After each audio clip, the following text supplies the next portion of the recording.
मध्य प्रदेश सरकार ने बिगड़े हुए वनों को फिर से हरा भरा बनाने के लिए एक नई योजना तैयार की है।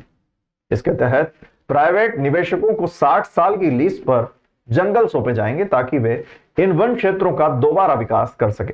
सरकार का दावा है कि योजना से जलाओ लकड़ी, इमारती लकड़ी, औषधीय पौधों और कार्बन क्रेडिट जैसे वन उत्पादों में अच्छा खासा मुनाफा कमाया जा सकता है। इसके अलावा स्थानीय ग्रामीणों को रोजगार के अवसर भी मिलेंगे। योजना के तहत होने वाले मुनाफे का 50% हिस्सा निवेशकों, 30% हिस्सा वन विभाग और वन निगम को, जबकि 20% स्थानीय वन समितियों को मिलेगा। यानी सरकार अब जंगलों को निजी हाथों में सौंपने की तैयारी में है, जिससे प्रदेश के बिगड़े जंगलों को पुनर्जीवित किया जा सके। मध्य प्रदेश में कितने जंगल बिगड़े हुए हैं? जी हां, मध्य प्रदेश में कुल 94 लाख हेक्टेयर जंगल है, जिनमें से 37 लाख हेक्टेयर वन क्षेत्र बिगड़े हुए वनों की श्रेणी में आते हैं। इसका मतलब है कि इन क्षेत्रों में पेड़ों का घनत्व बेहद कम है। सरकार के पास इन जंगलों को सुधारने के लिए पर्याप्त फंड नहीं है, इसलिए अब प्राइवेट कंपनियों और निवेशकों को इसमें शामिल करने का फैसला लिया गया है। बिगड़े हुए वन क्या होते हैं? जी हां, बिगड़े हुए वनों को वो वन क्षेत्र माना जाता है जहां पेड़ों का घनत्व 10% से कम होता है। यानी एक पेड़ से दूसरे पेड़ के बीच अत्यधिक खाली जगह होती है, जिससे यह क्षेत्र जंगल के बजाय झाड़ियों जैसा नजर आता है। ऐसे वनों के पुनर्विकास के लिए सरकार इन्हें 60 साल की लीज पर देने जा रही है, ताकि पीपीपी यानी कि पब्लिक प्राइवेट पार्टनरशिप मॉडल के तहत जंगलों को फिर से हरा भरा बनाया जा सके।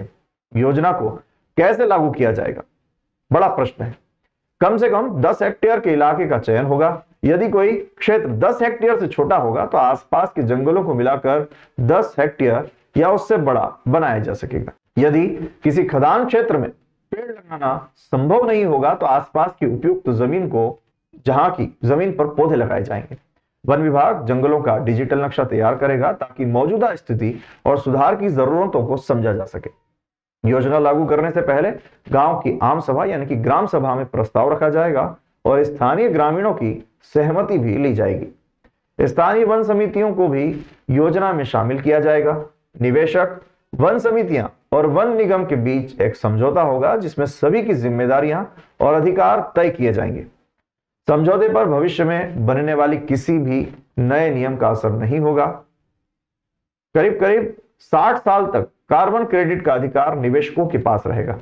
जंगलों के पुनर्विकास के लिए केवल देसी ही किस्म के पौधे लगाए जाएंगे।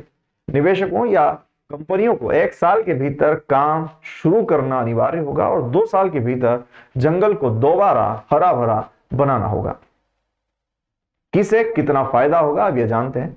क्योंकि 50% मुनाफा निवेशकों को मिलेगा तो बचा हुआ 30% हिस्सा सरकार, वन विभाग और वन निगम को मिलेगा और 20% हिस्सा स्थानीय वन समितियों को मिलेगा।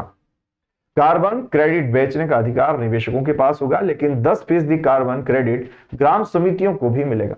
जंगलों से मिलने वाले उत्पादों की नीलामी की जाएगी, जिससे लकड़ी, औषधीय पौधे और अन्य वन उत्पादों की बिक्री होगी। यदि कोई सरकारी एजेंसी योजना में भाग लेती है तो उसे ग्रीन क्रेडिट प्रोग्राम के तहत विशेष लाभ मिलेगा। पर्यावरण और अर्थव्यवस्था को कितना फायदा है? इस योजना के बारे में विशेषज्ञों का मानना है कि यदि इसे सही तरीके से लागू किया गया तो इससे पर्यावरण और अर्थव्यवस्था दोनों को लाभ होगा। पर्यावरणविद सुरेंद्र दांगी के अनुसार अगर योजना की सही प्लानिंग और ईमानदारी से जमीन पर इसे उतारा जाए तो यह ग्रामीण क्षेत्रों में रोजगार बढ़ाने और जंगलों को पुनर्जीवित करने में मददगार साबित हो सकती है। यानी सरकार की मंशा अच्छी है, लेकिन असली चुनौती इसे सही तरीके से लागू करने की होगी। अब सवाल यह है कि क्या निजी कंपनियों को जंगल सौंपना सही फैसला है? आपकी राय हमें कमेंट्स में जरूर बताएं।